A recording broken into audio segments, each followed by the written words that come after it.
শুভ সকাল। সিমলা মানালি ট্রাভেল সিরিজে আরও একবার আপনাদেরকে স্বাগত জানাই। এখন ঘড়িতে প্রায় সকাল 8টা বাজতে যায়। আর আজ আমি আপনাদেরকে নিয়ে যাব মণিকরণ আর কাশলের উদ্দেশ্যে। দেখুন, সকাল সকাল এই ভ্যালিটা কি অপূর্ব লাগছে, তাই না? দূরের এই পাহাড়গুলোতে দেখুন এখনো বরফ জমে আছে। সূর্যের আলোর সোনালি আভায় এই পর্বতচূড়াগুলো মুক্তকেও হার মানায়। চলুন আর দেরি না করে আমরা চটপট মণিকরণের উদ্দেশ্যে রওনা দিই। হোটেল থেকে বেরিয়েই এই সুন্দর এয়ার বেলুনটা চোখে পড়ল। কত সুন্দরভাবে লেখা আই লাভ মানালি। দেখুন, মানালি থেকে মণিকরণের ডিস্টেন্স কিন্তু অনেকটাই, ওই ধরুন 80 কিলোমিটারের মতো। যেতে প্রায় 3 ঘন্টার মতো সময় লাগে।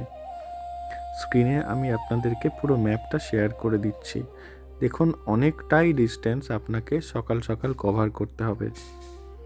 মানালি হাইওয়ে ধরে পাহাড় থেকে অনেকটা নিচে নেমে ভুন্তার হয়ে বাঁ দিকে কাসলের রাস্তা চলে গেছে। মানালি থেকে কাসলের উচ্চতা কিন্তু অনেক কম, অথচ এর অপরূপ সৌন্দর্য আপনাকে সত্যিই মুগ্ধ করাবে।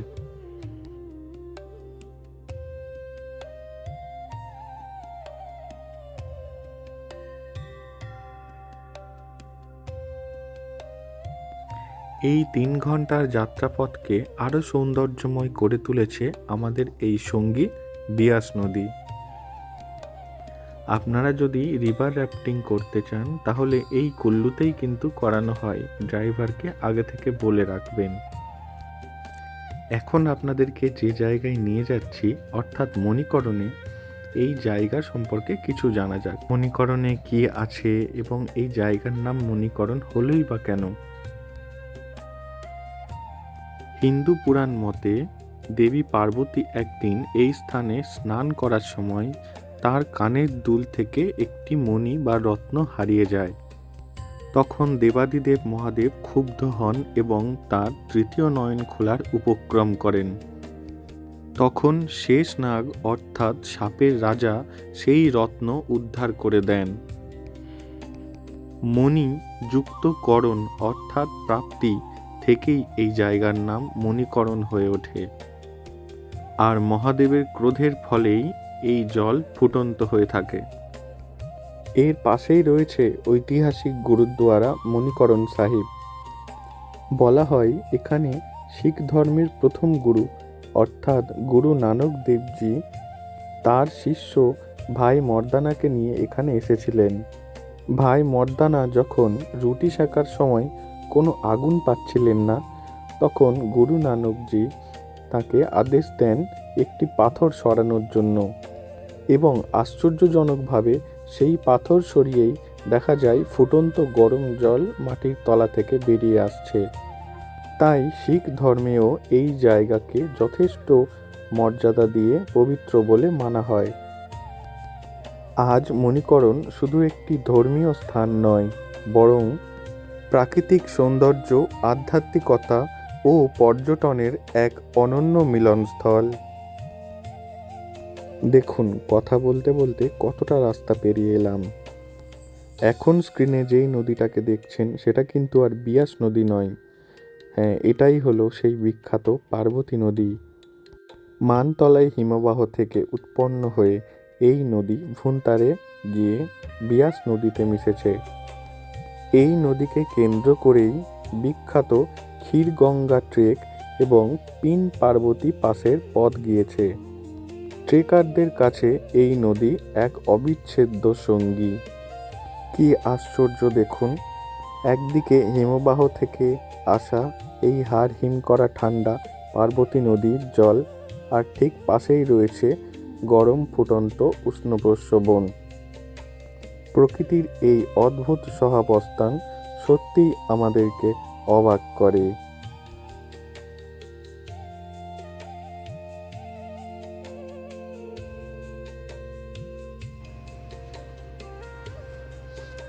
টানা 3 ঘন্টা রোড জার্নির পর অবশেষে আমরা এখানে এসে পৌঁছালাম।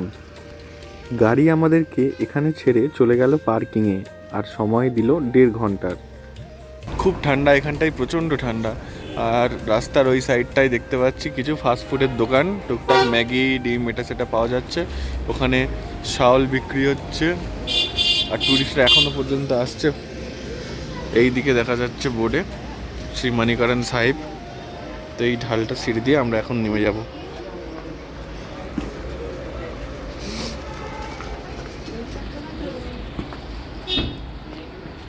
উফ, প্রচণ্ড ঠান্ডা, এবার হাড় হিম হয়ে যাচ্ছে।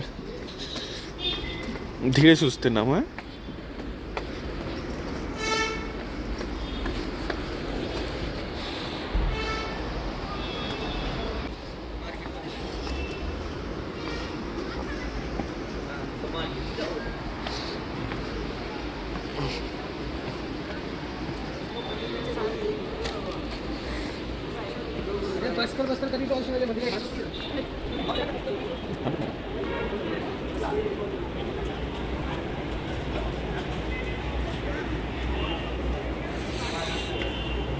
বাহ,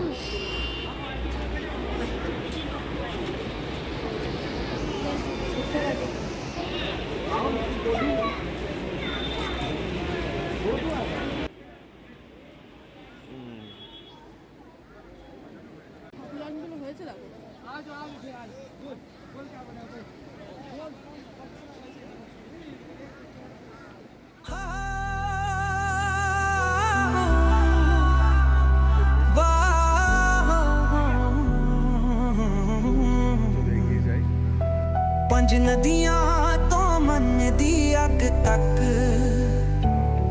तेरा नाम जिथों मैं शुरू हुंदा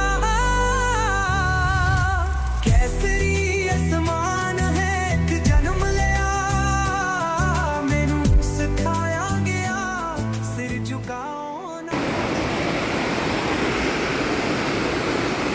নদীর স্রোত অনেকটা স্বাভাবিক।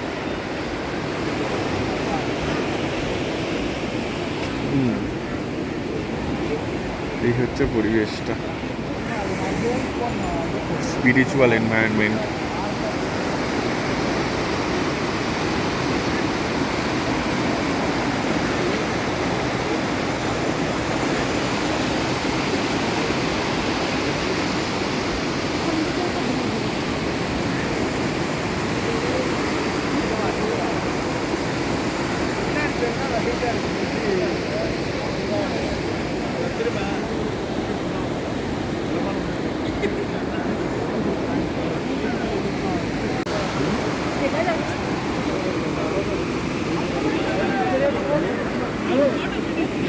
কেমন লাগছে এই জায়গাটা? হ্যাঁ, ভেতরের দিকে যাওয়া যাক, কি আছে আরো দেখবো।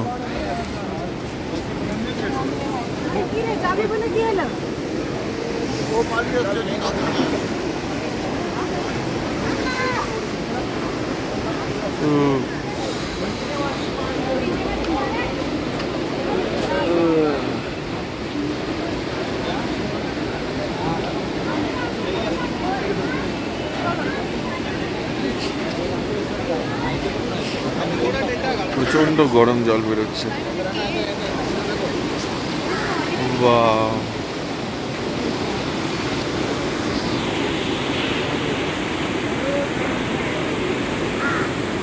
এত পরিমাণ গরম জল যে কোথা থেকে বেরোচ্ছে।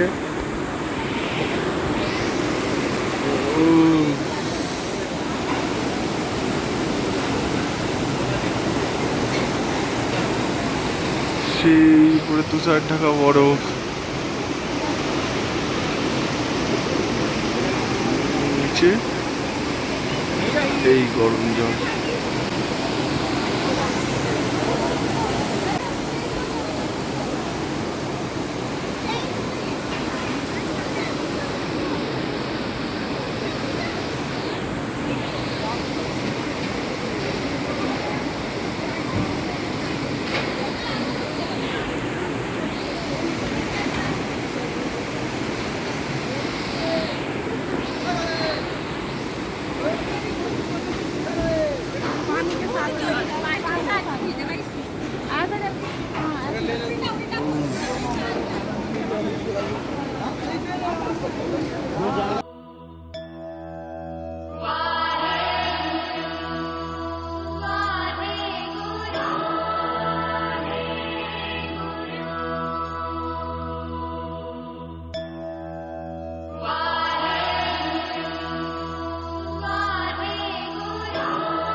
আমরা কিন্তু বেশ ভালো মতোই ভিতরে সব কিছু দর্শন করে বেরিয়ে এলাম। যতটা পেরেছি আপনাদেরকে দেখানোর চেষ্টা করলাম, কারণ জানেনই তো ধর্মীয় স্থানে ক্যামেরা করাটা কতটা চাপের। চলুন এবার আশপাশটা ঘুরে দেখা যাক। আশপাশের মানুষজনকে ফলো করতে করতে আমরাও চলে এলাম এই গরম গুহাতে। বাইরে যতটা ঠান্ডা ছিল, এর ভেতরে আসতে কিন্তু অনেকটাই গরম। এমনই গরম যে ঠিক মতো মেঝেতে পাও রাখা যাচ্ছে না।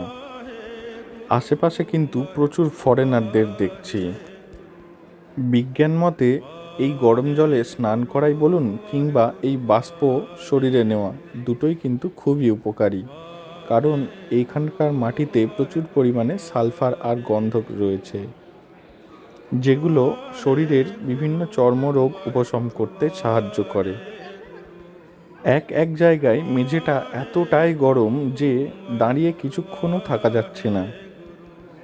দেখুন এক একটা ছোট ছোট কেমন চেম্বার করা রয়েছে এবং সেখানটায় হট কেপ বলে লেখা রয়েছে। প্রচুর মানুষজন এর ভেতরে বসে বিশ্রাম নিচ্ছেন।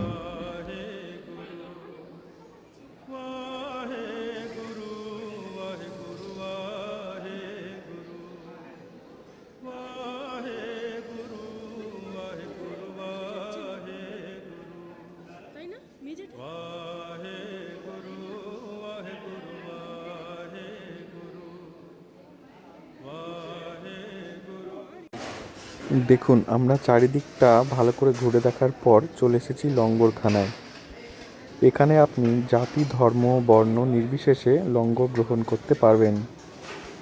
এই প্রসাদ সর্বসাধারণের জন্য একদম বিনামূল্যে বিতরণ করা হয়। এখানে কোনো রকম টোকেন বা কুপন নিতে লাগে না। আর সবচেয়ে আশ্চর্য বিষয় হলো, এই ভাত কিন্তু কোনো আগুনে পুড়িয়ে রান্না করা হয় না। এটা এখানকার ফুটন্ত গরম জলে রান্না করা হয়। আমরা যেদিন গেছি ওই দিন কিন্তু প্রসাদ হিসেবে ভাত, ডাল, একটা সবজি আর রুটি দেওয়া হচ্ছিল। আপনি যত পারেন নিতে পারেন, এখানে কিন্তু কোনো প্রতিবন্ধকতা নেই।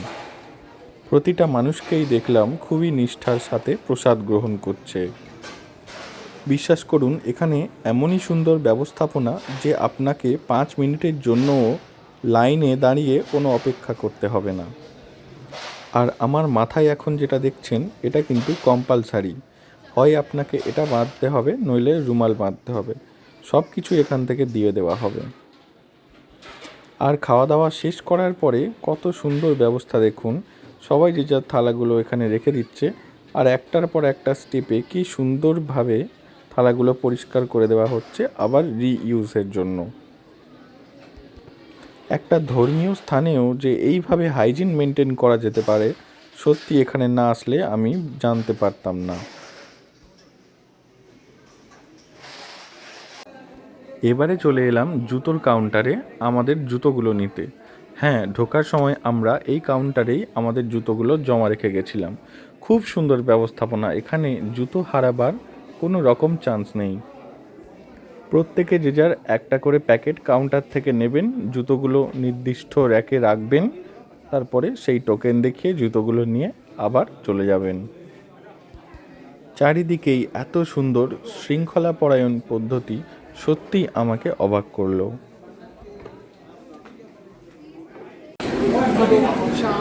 আচ্ছা, এই হচ্ছে মেন গেটের এন্ট্রান্স। আর এখান থেকে ঢুকতেই এই দিকটা হচ্ছে লঙ্গরখানা, গুরু সাহেবের মন্দির, সব কিছু আছে। আর ডান দিকটা চলে আসলে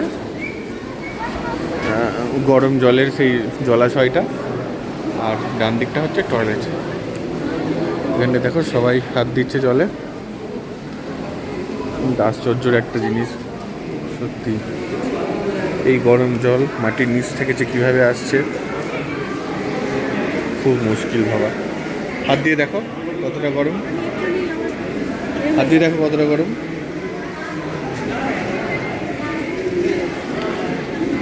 খুব গরম। দেখো এত বাষ্প উঠছে, পুরোটা পুরো ধোঁয়ায় ধোঁয়া হয়ে গেছে, এতটা বাষ্প উঠছে। এখানটাই অনেকেই স্নান করছে, যে স্নান করছে গরম জলে, খুব আরাম করে স্নান করছে। দাও আমি একটু দেখি হাত দিয়ে।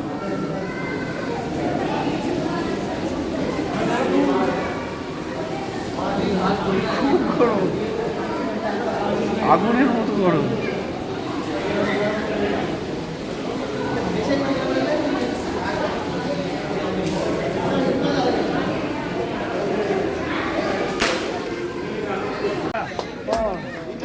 যেখানে এটিএমটা দেখা যাচ্ছে, এটিএমের ঠিক নিচ থেকে এক্সিট গেট, এই জাস্ট এখান থেকে এক্সিট গেট, এই বেরিয়ে অনেকগুলো দোকান,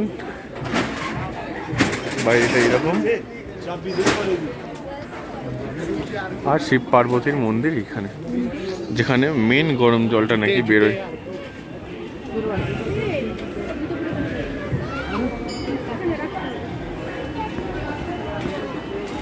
মেন গরম জল এই এখান থেকে বেরোচ্ছে।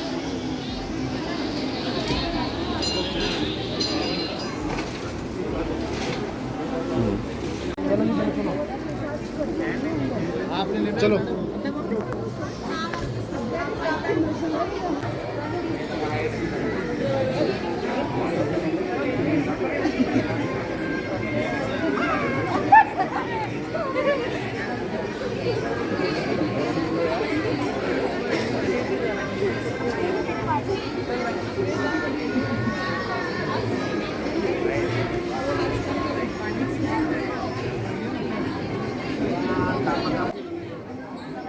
দেখছেন মানুষজন এখানে কেমন চাল থেকে ভাত তৈরি করছে এই গরম ফুটন্ত জলে।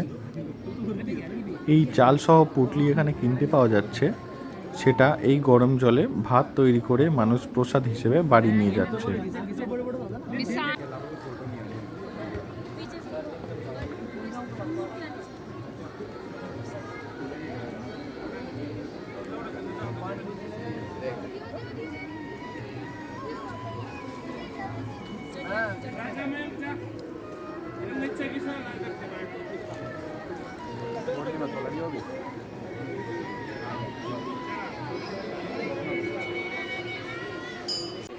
চলুন এবারে আসল মন্দিরটা আপনাদেরকে ঘুরিয়ে দেখাই।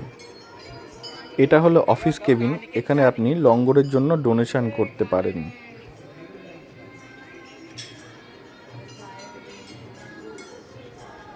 মেন মন্দিরে ঢোকার ঠিক ডান দিকেই এরকম একটা ছোট্ট মন্দির আছে, যেখানে আদিদেব মহাদেবকে দেখতে পাবেন এবং পাশে পার্বতী মা বসে রয়েছেন।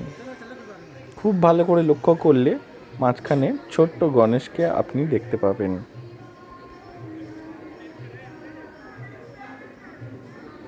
আর পোশাকটা আর সাজসজ্জাটা কতটা ইউনিক দেখুন, একদম অন্যরকম। আমরা সচরাচর যে পোশাকে দেখি ঠিক তার আলাদা।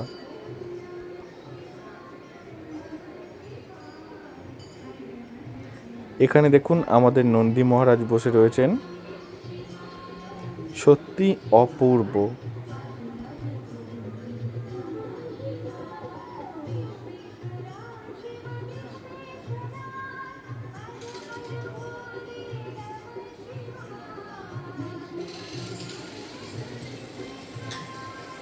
আপনারা কিন্তু এখন বাড়ি বসেই আমার সাথে দর্শন করছেন হিমাচল প্রদেশেই সেই বিখ্যাত মণিকরণ মন্দির। ভিডিওটা যেহেতু এত দূর আপনি দেখছেন, তাই আপনার কাছে আমার বিনীত অনুরোধ এই ভিডিওটায় একটা লাইক করে দেবেন। যাতে আমি পরের ভিডিওটা আরও মন দিয়ে বানাতে পারি।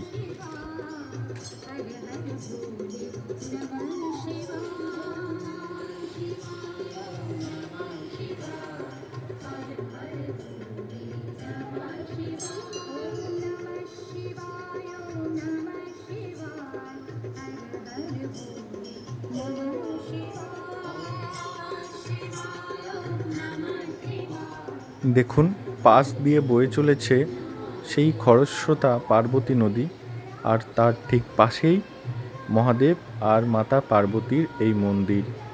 সত্যি কি অপরূপ শোভা! চারিদিকের পরিবেশটাই এমন যে আপনার মন শ্রদ্ধা আর ভক্তিতে ভরে উঠবেই। এখানে আমরা সামনের দোকানগুলো থেকে মাত্র 20 টাকার বিনিময়ে চেলি কাপড় এবং সিঁদুর সহ কিছু সামান্য পূজার উপকরণ কিনে নিয়েছি।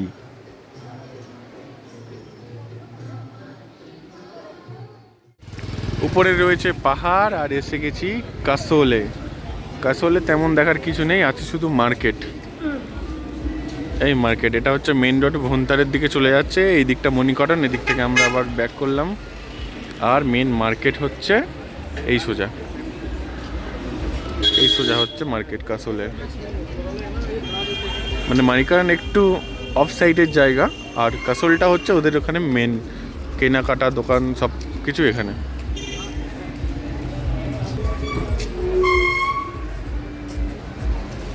টিপটা কিন্তু বেশ দারুণ লাগছে। টিপটা তোমার কেমন লাগছে? আমার তো বোঝাই যাচ্ছে না। মুছে গেছে? বোঝা যাচ্ছে না। মুছে গেছে, মুছে গেছে, মুছে গেছে। খুব ঠান্ডা, খুব ঠান্ডা। এই রোদ নেই মানে প্রচন্ড ঠান্ডা লাগছে।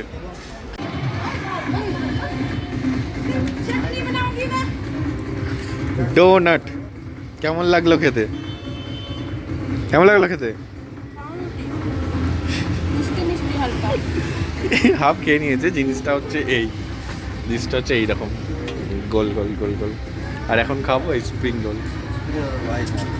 এই যে এটা এরকম ভাবে ফ্রাই করে দিচ্ছে, আর এটা সার্ভ হবে এটার মধ্যে সাথে। इसको फिर काटेंगे आप छोटे छोटे से।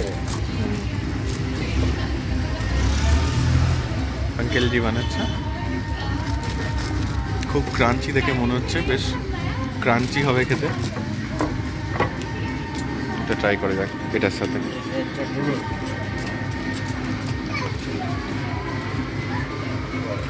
আর একটা হচ্ছে 70 rupees. Okay 70 rupees. Thank you.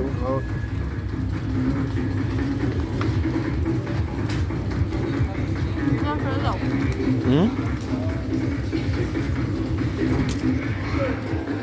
কে দেখো। আবার আমাকে সবসময় খালি আচ্ছা খাক, তারপরে বলবে কেমন। দেখুন, যে রেস্টুরেন্টটায় এক্ষুনি বসে খাচ্ছিলাম, এটা তার ভেতরের ইন্টেরিয়ার ডেকোরেশন দেখছেন। আর এই হলো কালেকশান। দেখুন, কারেন্সির কালেকশান, বিভিন্ন দেশের কারেন্সি এখানটায় কালেক্ট করে রেখেছে। কি অসাধারণ! দেখুন, এটা দেখতে কিন্তু আপনার কোনো রকম টাকা পয়সা লাগবে না, পুরোটাই ফ্রি। আপনি এই টেবিলে বসে খাবেন আর এই টাকা পয়সাগুলো দেখবেন। কি দারুণ না ব্যাপারটা! আমি তো এখানে ভারতেরই কত পুরানো পুরানো নোট দেখতে পেলাম। যা রেয়ার কালেকশন দেখছি, এক একটা নোটের কিন্তু লাখ টাকা দাম হবে। কাসোলে আসলে এই দোকানটা ভিজিট করতে ভুলবেন না একদমই।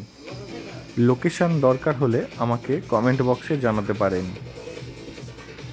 সিঙ্গাপুর, ভিয়েতনাম, আরব, চায়না, জার্মানি, কি চাই আপনার, সমস্ত রকম নোট এখানটায় কালেক্ট করে রেখেছেন।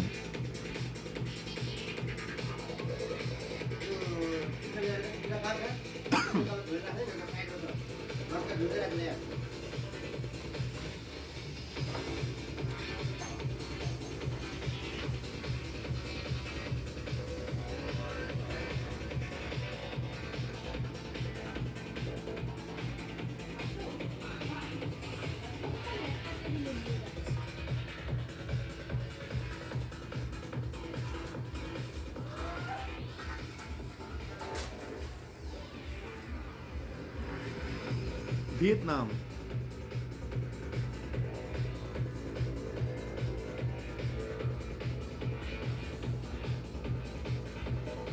এক একটা নোট এমন ভাষায় লেখা আমি বুঝতেই পারছি না সেটা আদৌ কোন দেশের।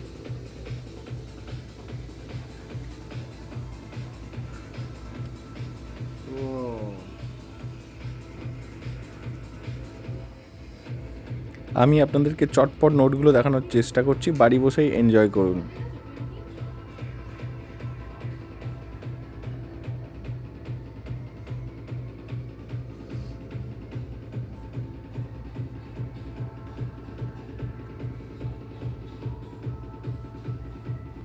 এবার তো ভিডিওতে লাইক করতেই হবে বস, আর কত কার্পণ্য করবেন, একটা লাইক করেই দিন।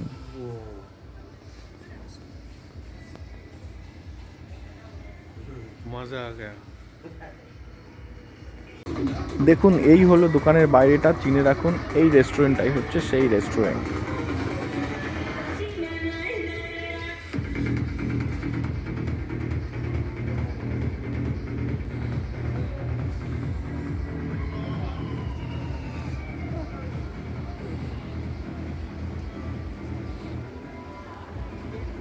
এই এগুলো কি করে? ও চুলে লাগায়।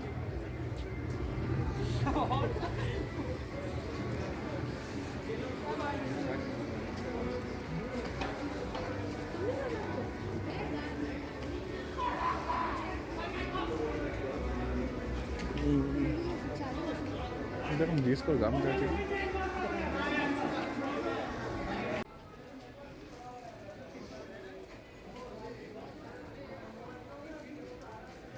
দেখুন পাহাড়ে আসবেন আর হিমালয়ান এই ব্যাগগুলো দেখতে পাবেন না তা তো হতেই পারে না। চারিদিকেই এই ধরনের ব্যাগগুলো দেখতে পাবেন। 50 টাকা, 100 টাকা, বিভিন্ন জিনিসের বিভিন্ন রকম দাম রয়েছে। আমার যেটা মনে হলো এই সেম জিনিস আপনি আমাদের দার্জিলিং বা সিকিমেও পেতে পারেন। মণিকরণের পর এবার কাসল থেকেও বিদায়ের পালা। কাসলে এই মার্কেট ছাড়া কিন্তু আর দেখার মতো বিশেষ কিছু নেই। কিছু ট্যুরিস্ট এই কাসলেও রাত্রি যাপন করে, কিন্তু ম্যাক্সিমাম ভুন্টার বা মান্ডিতে রাতটা কাটায়। তাই আমরাও একটু এগিয়ে রাখবো নিজেদেরকে, তাই আমরা মান্ডিতে আজ রাতটা কাটাবো। এর ফলে কি হবে, পরের দিন চণ্ডীগড় যেতে রাস্তাটা আর একটু ছোট হয়ে আসবে। নইলে আপনাকে পরের দিন অনেকটা লম্বা রোড জার্নি করতে হবে।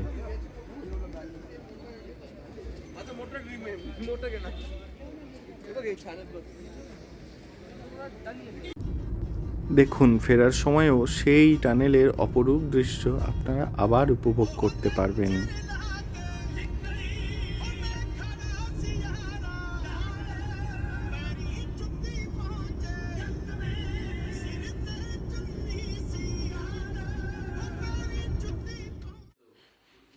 চলে এসেছি মান্ডিতে। এখানে একটা হোটেল নিয়েছি। এন্ট্রান্সটা একবার দেখাই আপনাদের রুমের। এই হলো এন্ট্রান্স, খুব সুন্দর হোটেল। সব থেকে দারুণ ব্যাপার সেটা হলো এই রাউন্ড বেড। দেখুন এটা আমি আগে কখনো এক্সপিরিয়েন্স করিনি, এরকম রাউন্ড শেপের বেড, যেটা খুবই সুন্দর লাগছে দেখতে। আর আমাদের আস্তে আস্তে প্রায় 9টা বেজে গেল, অনেকটাই রাস্তা। এই হলো আসবাবপত্র কিছু দেওয়া। টিভি তো আমরা খুলিই না। বাকি রুমের ডেকোরেশন সত্যি খুবই সুন্দর। এই রুমের সাথে একটা অ্যাটাচ ব্যালকনিও আছে। ব্যালকনিটার বাইরে প্রচণ্ড ঠান্ডা, তাও একবার খুলে দেখলাম। দিনের বেলায় বোঝা যাবে এবারে কি আছে। বলো। গরম গরম চা আর ফ্রেঞ্চ ফ্রাইস নিয়ে বসে পড়েছি। চাগুলো কিন্তু সত্যি খুবই সুন্দর করে এরা। ভিডিও করছো?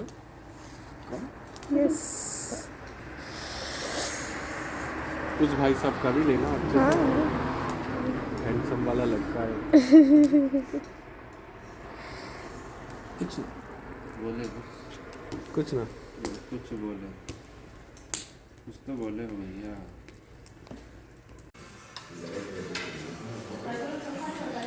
ये घर भेजते हैं। How is the taste?